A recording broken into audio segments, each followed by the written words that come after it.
Payasos y Pendejadas Podcast.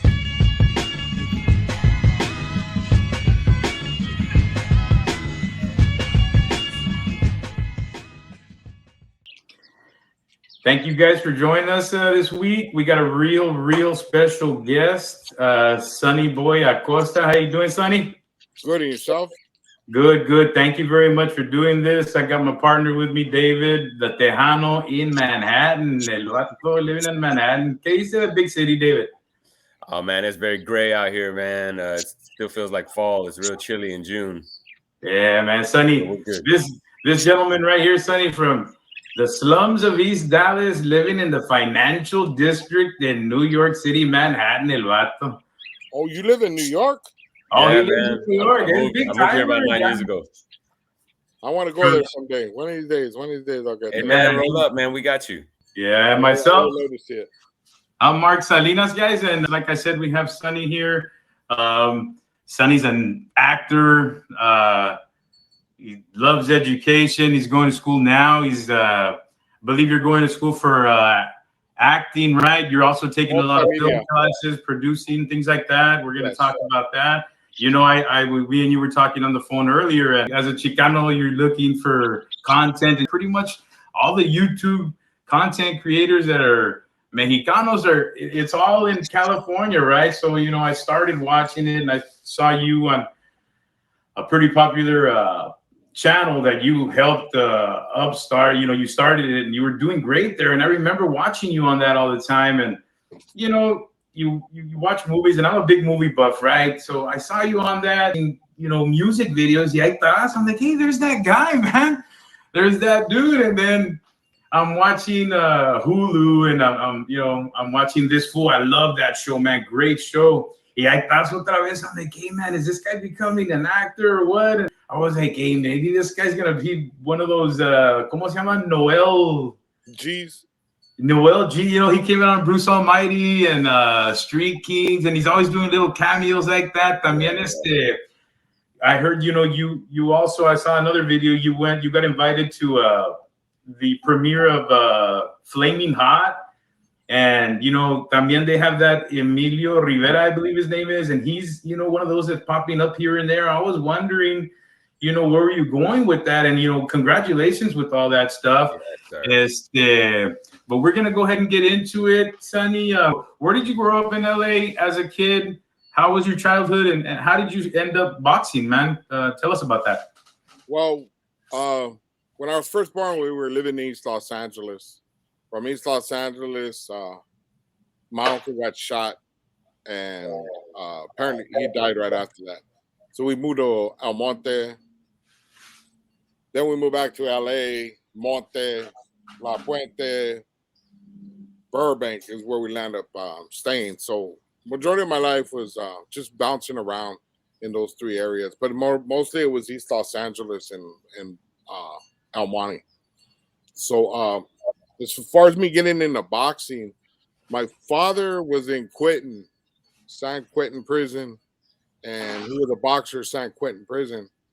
When he came out, he actually had one professional fight, and he quit after that. So, but since I was, as far as I can remember, back in, I don't remember diapers wise, but from I was wearing diapers, my dad was training me, jab, you know, showing me how to box, and it was like a everyday thing with him for quite a few years. So you got to see him train at home a lot, right? No, I never seen him. He was just mess with us. He was just giving me and my brother. You got to learn to protect yourself. So I think the first time I got in a fight, it was just all natural reactions. When, you know what I mean, I started fighting, it was just muscle memory, man. Yeah, it was all muscle. Everything was crisp. You know what I mean? I started literally whipping this dude's butt, and I never had been in a fight before. So it was all from my dad constantly. Jab, do this, hook, do the uppercut, you know. So when I was little, you know, and he used to bug me because, you know, you want to go out there and play. Dad's like, nope. So we got a little older. He used to try to make us jog and, you know, push ups, sit ups, stuff like that. So yeah, my father. Yeah. Did you get to box any amateur, or you just always trained? No, As we got older, my dad died when I was about 13, 12 years old. Before he died, he got real serious into, come on, let's go out there. We got a box. So he was constantly training us, and there was a lot of amateurs around Burbank area. So I boxed with this guy named Richard Martinez, Robert Martinez. They were both amateurs. This guy Greg Abbott, something like that. He was an amateur. So it was just meeting people, just, you know what I mean? We're fighting with them, but we used to fight for money, box, for money. Yeah. And my brother worked at a Toys R Us, and there was a gentleman there that was apparently a trainer. He watched us, and he's saying that he wanted to that he was willing to train us for the Olympics. Wow. Trial for the Olympics. But I got shot. My head got a little too big. I was hurting people. I sparred with Paul Gonzalez once when I was young, with my dad at a youth up there. Mm-hmm. A youth up there was the same place De La Hoya trained at, and we were around the same age. So I can't say I remember him, but my dad was a trainer there at a youth up there. So I was there all the time, you know what I mean? Learning, practicing and sparring with a lot of people. So it's very possible you were there at the same time he was too. Yeah, that's very possible. Yeah. Yeah, because you guys are about the same age as well. I would have beat him, though. Don't tell him, though. Don't tell him that. We'll edit that out. Huh? We'll edit that out. Yeah, edit that. Back to the acting. Like I said, I stumbled upon you a lot on the internet, and I always thought you were, a good character to see and everything. How did that happen, man? How did you get on Hulu? How did you start coming out on all these videos? And well, originally I owe it to Joe Castro. Joe Castro, which was producer of Cholo Zombies. Cholo Zombies? We're doing an interview with them, and he asked me, "Hey, you want to be in the movie?" And I was like, "Yeah, sure." No, I'll get you. Yeah, okay. So a couple months later, he calls me. Like kind of like you didn't believe him, right? No, I didn't believe him. And then a couple months later, he calls me. I got a part for you. Come down. I'm like, are you serious? He goes, yeah. So I went down there and we filmed. They gave me some lines. I fulfilled the lines, and we're like, all right. So then, Progressive was just calling me to come down and do things with them. You know what I mean? I was like, okay, cool. And then we did an interview with this lady named Bernice from Streets to the Set. And she was, during the break, she was talking to somebody, and she was talking about that she couldn't get people to work for this function. So I like to help. You know what I mean? I'm just, especially if it has to do with a raza, I was like, hey, if you need help, I'll do it. She goes, no, it's not paid. No, I'll help. Don't worry. She goes, are you sure? I go, yeah, here's my number. So she calls me. We set it up. I go to work. And it's, I think it was a half an hour volunteer time, where I turned that half an hour into 8 hours. So I worked all day at this festival doing whatever. And there was people that were like, hey, who's that? Oh, that's Sonny. Well, you want to get him on something? So I didn't even ask. I didn't tell her. I knew who she was. I didn't ask her nothing. One day she calls me and she says, hey, we got this movie. You want to jump in? And I was like, yeah, sure. So I went to go to, we did the movie, did our part. Then she called me for another one. That one kept foul through because the sun wasn't in the correct space for us to do the scene. So we got kind of bumped. That's crazy, man. Then she called me again and she asked me, hey, would you like to be on the show? And I was like, sure. I ain't got nothing to do. Let's go. So me and Joe both went, and we landed up being on This Fool. Yeah, yeah. And then they kept calling us back to go to do more scenes. So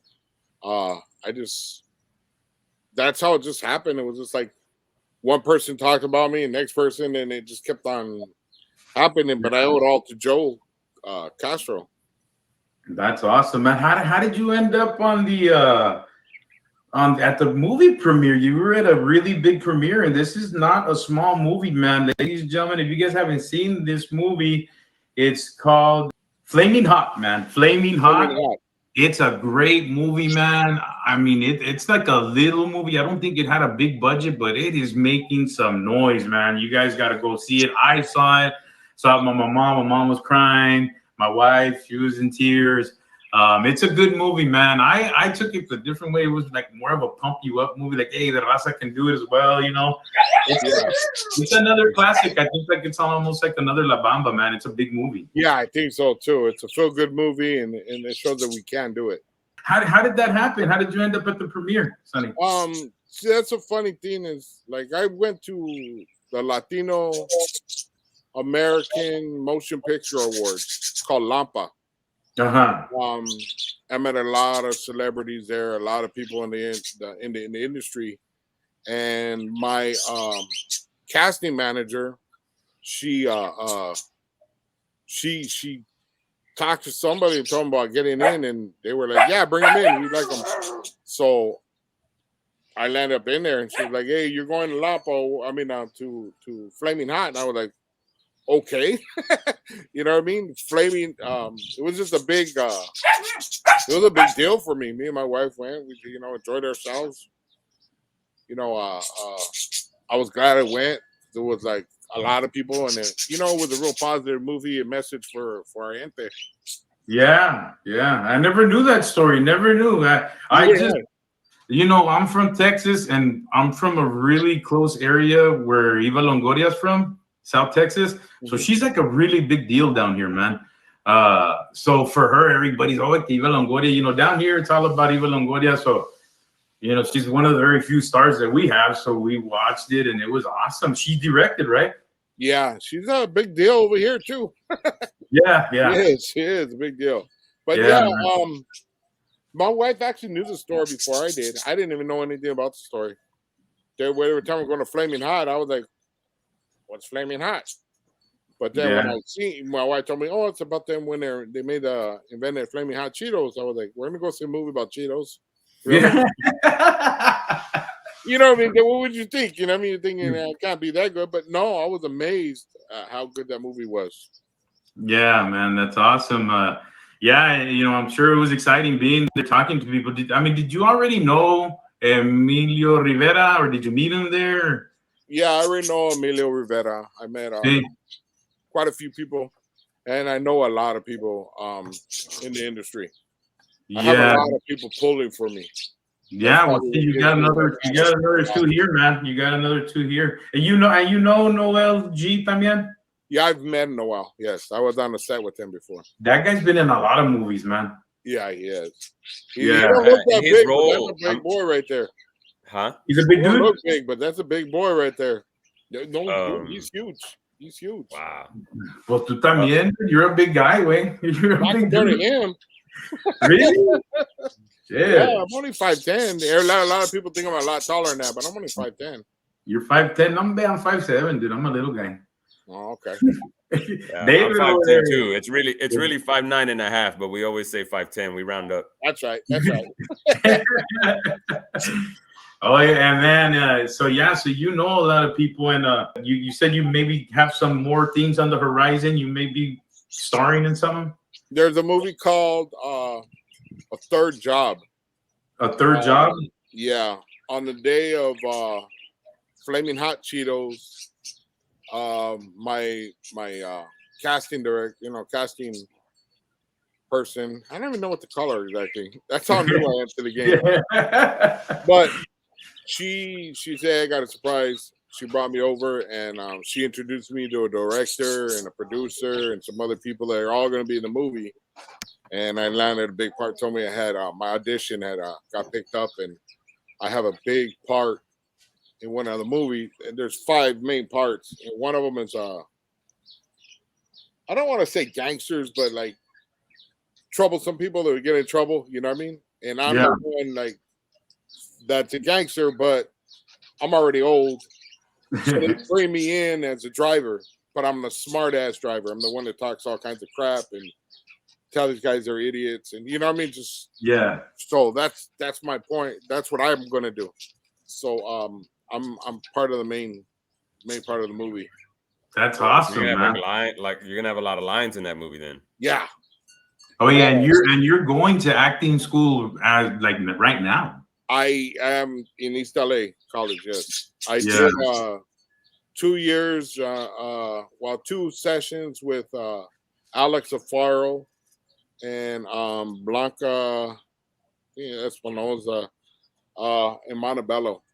So they were Okay. teaching us some acting skills, and they really did help me a lot.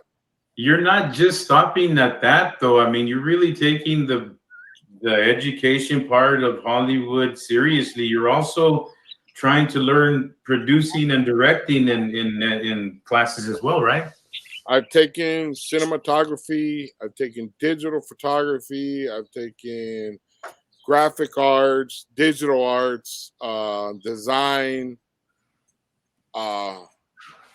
Anything that has to do with Film. film. And Sonny, why is that? What is the motivation behind learning all of those aspects of it for you? The reason that got me into school was in between acting, there's a lot of lay down. You're not doing nothing. You just, you're at home milling around. And I have health issues. So I start to get sick a lot.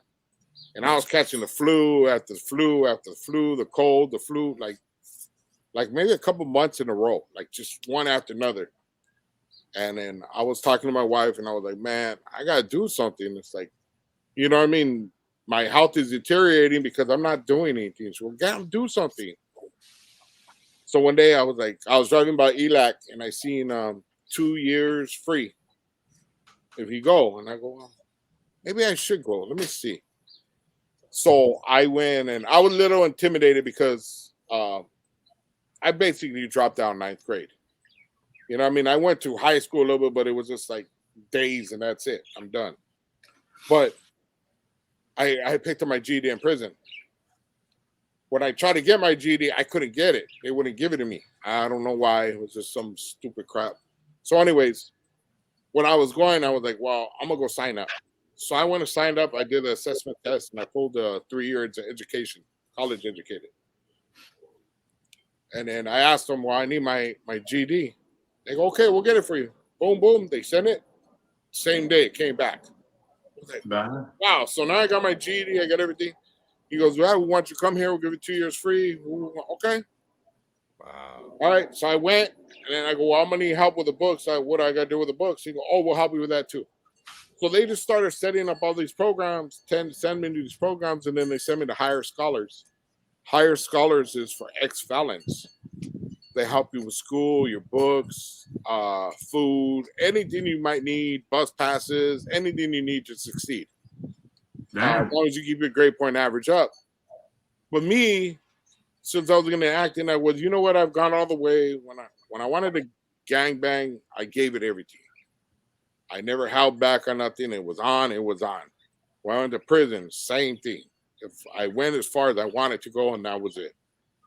I wanted to come out with a decent name. I did. I did everything I was supposed to do. I never took shortcuts, never nothing. So when I started going to school, I was like, well, why not do this like that? So I was like, if I'm going to go to school, I'm going to learn everything I can about films and movies and cameras, everything I can, because it's like, why half-ass it? So that's why I started taking everything. I didn't realize that what they were teaching me was, I was starting to understand how to write a movie, how to film it. You know what I mean? I started getting really into it. And I enjoy it. I love going to school now. I think I've been sick once in a year and a half now. Oh, wow. Yeah. Yeah, because now that I'm moving around, I'm walking, I'm losing weight, I feel better about myself. You know what I mean? So, so it's like improving all kinds of aspects of your life. Everything in my life, man. It's, you know what I mean? Because when you get older and you start to relax a little bit more and you're not thinking as much, you get slower. And I didn't want to do that. I was like, nah, and I'm not ready to give up yet. Let me get out there and try to do something. One more question about that, Sonny. Do you have plans or ideas to make your own films in the future? I am. I wrote a movie. Some people are looking into buying it. But right now with the what is it, the strike that they got going The on? writer's strike, yeah. That kind of threw a wrench in everything. So we're gonna move forward and start filming the movie ourselves. It's a lot different than probably any movie you've ever seen. And it's about based on reality. It's not no sci-fi movie. This is stuff that deals with us, and especially people that grew up in our communities. Stuff that we see, because let's just put it this way: anytime somebody asks as a gang member or anything, why'd you get in? What's the go-to answer? The go-to answer is, oh, well, I was looking for love. I was looking for family. They were like, Yeah. And that's not necessarily true. So I'm bringing that to forefront because I figure if it's ever going to stop, they got to know. People got to know the truth. That's awesome. And you've already. How long did it take you to write that movie? I want to say about 4 months, 3 months. Damn, man. And I wrote another one that we're interested in too, but I kind of wanted this one came up for. Well, this is the second movie I wrote. The first movie got a lot of positive feedback, but I got stuck towards the end of it, so I'm kind of messing with it still. So like trying to find out how to end it. Yeah. Wow. Yeah, no, that's real, man. Like I've tried to do short stories, writing. I did a lot of creative writing in college. And sometimes you get to that point, man, where you have a good idea and you get stuck to a certain part and you're like, I don't know. It could go so many different ways, right? Yeah.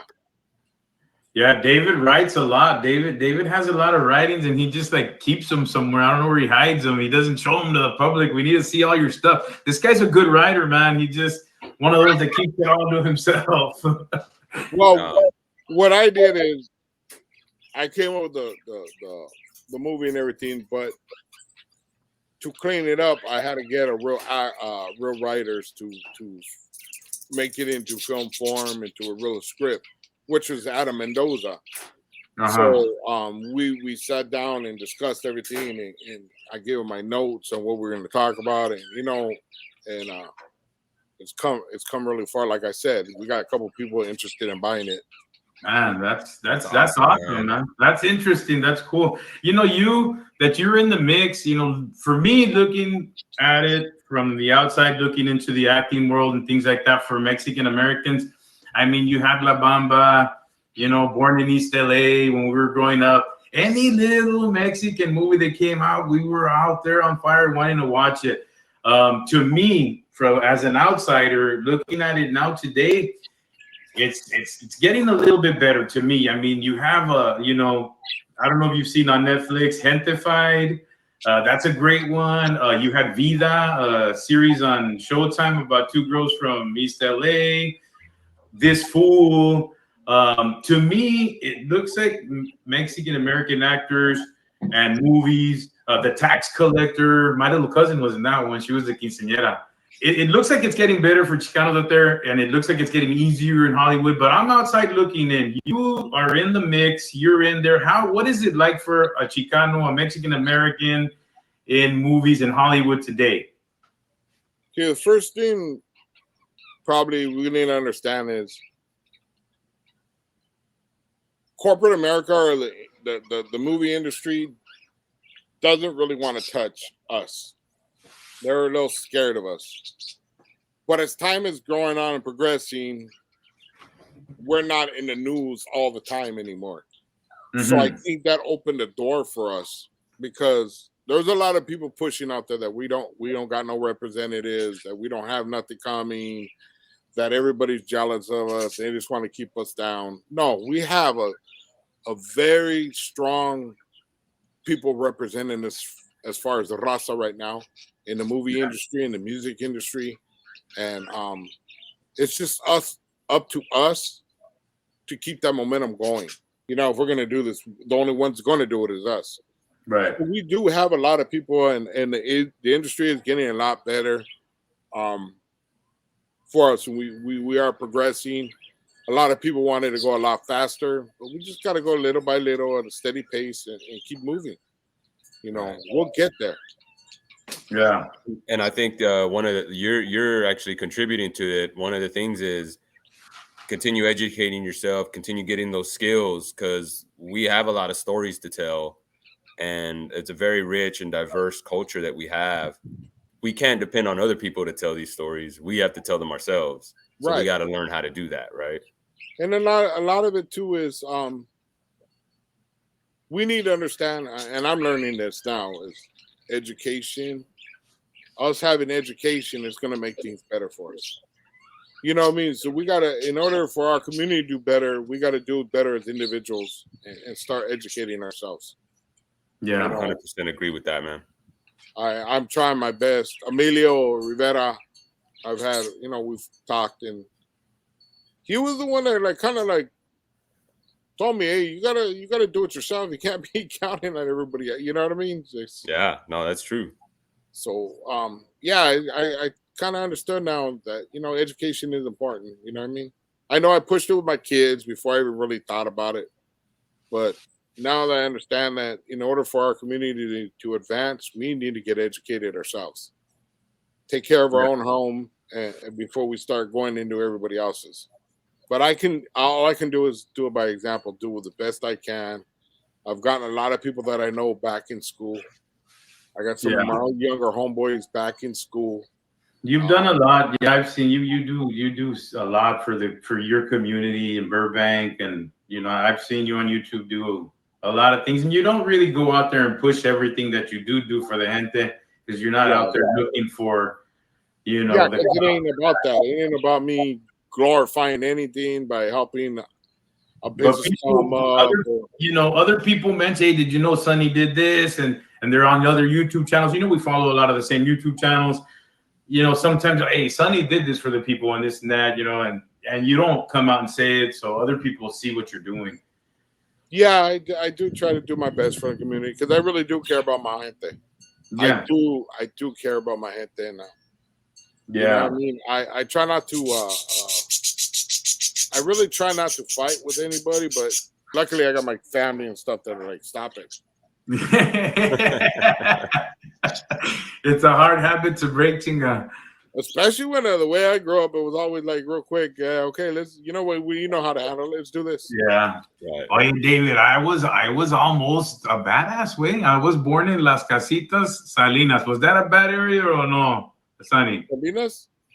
Yeah, I was born in Las Casitas, like we have a home in Las Casitas todavía. My dad. I could have been a bad dude, David. I could have been robbing banks, not working in them way. I don't know, man. Mark is the nicest dude I've ever met. So I don't know. I understand your environment has a lot to do with how you turn out, but not this guy. This guy here is. No, dude, David. I can't blame my environment. David, what's my favorite? Tell us more about that. I can't blame. I don't blame my environment or how I grew up. Because I knew right from wrong. I knew what I was doing wasn't right. I chose to do it because it was beneficial to me. Yeah. I knew, hey, you're running around with a gun, you're shooting at people, you're doing this, you're doing that. It's not right. But at the same time, it was beneficial to me at the time. Yeah. I can't blame my parents. I can't blame anybody else but myself, because I had a fucked up attitude. Excuse my language. No, okay. No me dale gas. Yeah, for real. We cuss all the time. Sí. I have a lot of people that have lost from this gang banging in this life, and not one of them was all that stuff that I did wasn't worth it. You know what I mean? I lost gang of time with my kid, with my wife. You know what I mean? Thankfully, they're still there. And, I'm just trying to make amends for all the things that I did wrong. You know what I mean? Yeah. Well, you really are, man. You've been making amends for quite a while now, man. And you have given back plenty, man. I've followed you. I'm a fan, so I know the good you've done. Well, I try to look at things like even when I argue with people, I'm like, I'm arguing. If I'm arguing them, I see my point when I'm trying to get by, and then, but something inside of me has always been like, okay, why are they arguing with me? There's a reason why they're arguing with me. So I try to see it from all sides. Yeah. Because I'm the type of person that say we're arguing, right? We're like, woo, woo, woo, woo, and I walk away. You know, now that I'm older, I'll go to bed and I'll go to sleep, and then something will hit me because I guess I'm still thinking about it at night. Yeah. Like they're right. And I'll call, hey, you know what, man? Sorry, I was wrong. You're right. You know what I mean? You're reflecting. Yeah. I try to look at every side.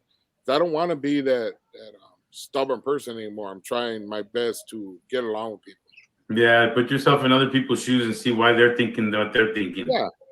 And there's only very few people that I can say that I've done that with them, and I can't see any reason why they do certain things. You know what I mean? Like, it's just some people are like that. You know what I mean? They're just really hard-headed and don't want to admit when they're wrong. Yeah. You know what I mean? Yeah. Well, that's good, man. We appreciate your level-headedness, and we're gonna need it with this next question because this is the biggest question of the night, Sonny. God. This is it, man. Well, the first time we talked on the phone, Sonny, I said, "Hey, we're talking about boxing." You said, "I haven't watched boxing." You said, "I stopped watching it since Mayweather de la Hoya." Now, who do you think won that fight? I personally thought it was Oscar de la Hoya. I thought he brought the pressure and ring generalship, and he was always pressure. I think Mayweather was a track star that day. Pinche track star, corriendo y puro pop shot. Who won that fight? De La Hoya, without De La Hoya chased him around the whole fight. You stopped watching it because it was such a catastrophe what they did to our hero, our Chicano hero. De La Hoya, my concern, my thought on it was he chased it, Mayweather around the ring the whole fight. The whole fight, man. He let those last 2 rounds. He pulled back and just started playing defense. Yeah, and Mayweather was pressuring him. He was just pop shotting them though. Yeah, he wasn't doing that. And Oscar was following him and getting pop shotted, but he was the aggressor. Yeah, I mean that's kind of the. But that's kind of the point, right? Like you can't just because you're following it. That's called effective aggression. Look, they fought like 6-7 rounds. There's 12 rounds. There's 12 rounds.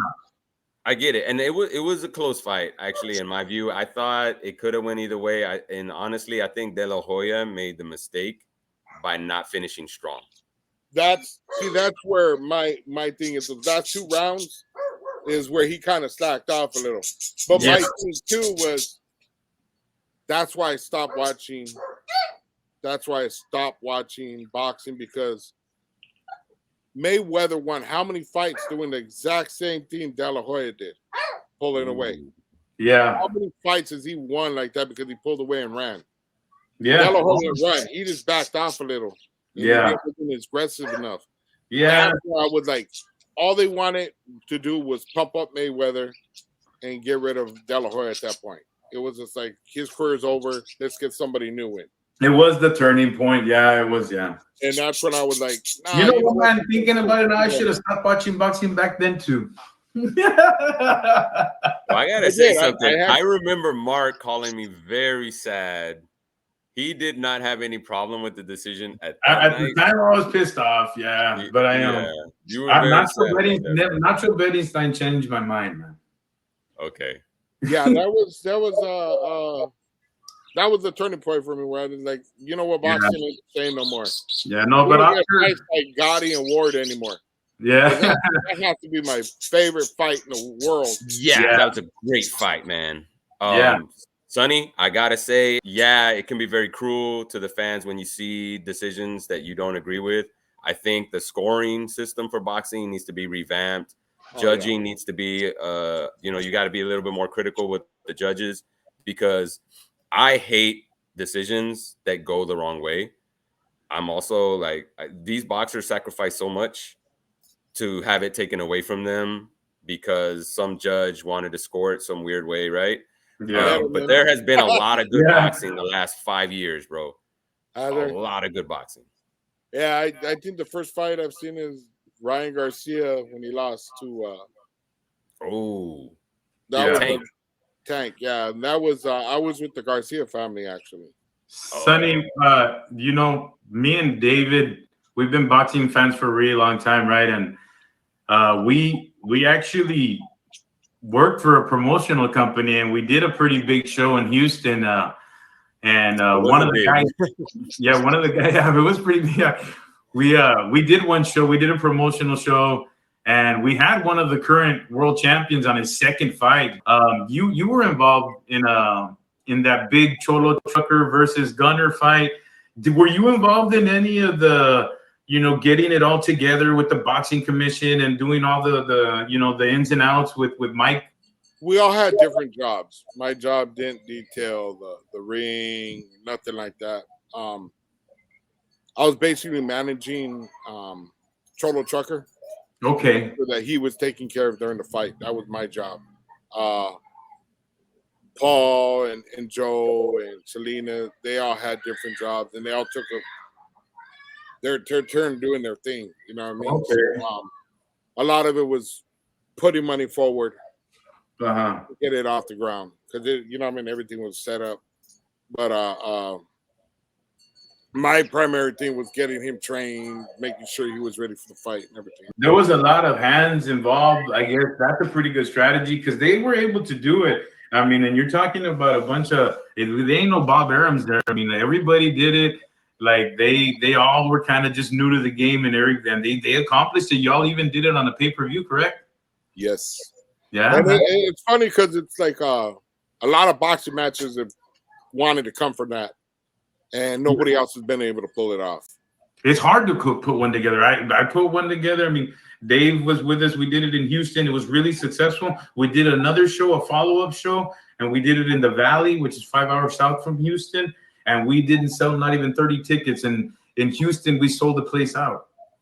Oh, nice. And well, then see, a lot of people don't realize or don't know that what we did is for the Raza Unity. You guys did it for a cause. We gave it for charity, money to charity and stuff. Mm-hmm. But a lot of people don't know one of the fights, undercards, mm-hmm. one of them got picked up and put on Canelo's team. Oh, wow. Yeah. An actual pro fighter? Yes. Oh, wow. Well, they were at a real gym. Yeah. You guys were at the Ryan Garcia gym, right? Or the family gym? Yep. Wow. Did you get to meet him all? Well, you know his brother very well, right?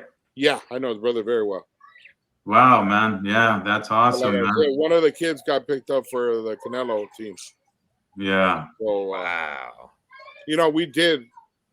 Not only we gave money to the gym, we gave money to a girl that was going to college, Brown University. We gave money to kids that had been sexually molested. And then that kid got picked up by the Canelo team. So yeah, did a lot. You know what I mean? A lot of good things came from that. Yeah. It gave some exposure to these two little kids that I started watching, the G Unit twins, the boxers. Yes. Oh yeah, how are those kids doing, man? Great. They're good fighters, man. They're good fighters. Oh, they're really good. Very good kids. They study. They're actually going to be in the movie that I wrote. Oh wow, man, that's awesome.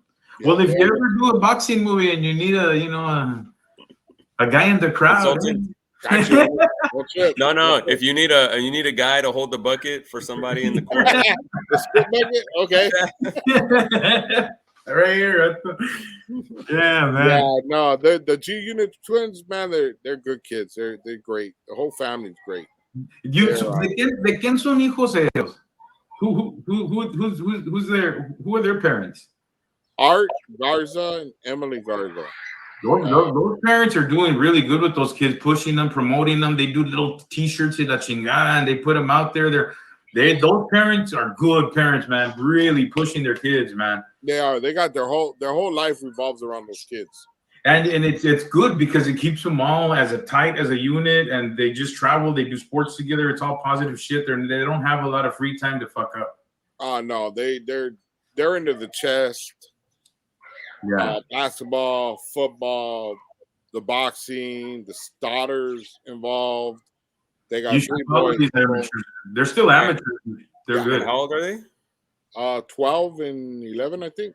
When I started I'm a seeing big them, they were like proponent of 9 and 8. kids learning to play chess. I think that's a very helpful game for them to learn how to think and move throughout the world. Yeah. I had to beat them though. David, I do knows that too, man. I like, teach my kids, and I'm no mercy. I Well, I used to haven't be played in years. He called David. me out, and I was kind of slacking off a little, and I was like, all right, we started to win, and he got a little too cocky, and I was like, okay, let's do this. Gloves off. Me and David had our matches. We had our chess matches. I used to blow you out of the water, right? Not really, bro. Hey man, we were always drinking and smoking back in those days, man. It was kind of hard to That was our concentrate. thing when we were young. Actually, that helped keep me out of trouble sometimes, man. I learned how to play chess in 8th grade. Our math teacher got pregnant, so they got a longtime sub to come in, and he was the coolest dude, man. He was real smart, but he was really, really cool. And he let us watch rap videos in our classroom. And then he's like, I think one of my friends was trying to explain chess to me or something. I had a question because it came up in a rap song, so I was asking about it. And then he heard us talking. He goes, "Hey, you guys want to learn how to play chess?" So he started like a chess club. Oh, that's cool. Yeah, man. So we would go to his room, we'd watch rap videos, and then we'd be playing chess in the room. Awesome. I didn't learn chess until prison. Huh? I learned in prison chess. Yeah. Oh, yeah. Shit. Hey, but they know their game is serious in there, man. Everything's serious in there. There's some chess masters in there. These guys know like the names of the squares y la chingada. Like I couldn't do that. I never played in the hole. I just worked out, did what I was supposed to do. I didn't play no games in the hole. That was the last thing I wanted to worry about. Nah, Sonny was trying to stay sharp and shit. Yeah, stay on my toes. Sonny, man, thank you so much, man. Thank you so much for doing this. You know, like I told you, we're a small channel. We really appreciate that you did this, man. Hey, man, anytime you guys want me to come on, let me know. I'm there. If I got the time, I'm there for you. You're my second. I can do for you, I will. I'll talk to Bobby. I'll talk to, see if I can get a hold of Yolanda and see if we can help you guys out a little. You know what I mean? I appreciate that, man. And you know what? You're my second celebrity friend. Dave, remember I had a good Rosie Perez is my homegirl. Oh, is she? Yeah, I talked to her on Twitter. Don't take it serious, bro. She tweeted with him a couple of times, and now now he thinks they're. Don't tell my wife, but I'm secretly seeing Eva Mendes on the side. You know. Oh, okay. No, man, dude. It turns out that girl is a huge boxing fan. That girl, Rosie Perez, and. Me and David are such big boxing fans. We'll watch like the crappy ones on Mexican TV, Telemundo and shit, right? So one night I'm watching a real crappy fight on Telemundo, and Rosie Perez is like tweeting about it. So I took the chance and I tweeted back. We had like a 30-minute conversation. I know she hasn't forgotten. That's right. Well, because you keep tweeting her. I met Eva Mendes when she worked at Jack in the Box. No, for real? She eats. Yeah. She worked there. Oh wow. Oh yeah, she went over there to become an actress. Glendale. She moved to Glendale, California. She still wants you though. She still wants you. You still want you? I don't know. You got. Hey, what do you tell her? I'm taking. Sorry. She just wanted you for my body. I don't know. I felt cheap sometimes. But chingo. Anyway, thank you so much, Sonny, man. You know, we'll be in touch. Hopefully we can do this again. I really appreciate you, man. Thank you. No problem, man.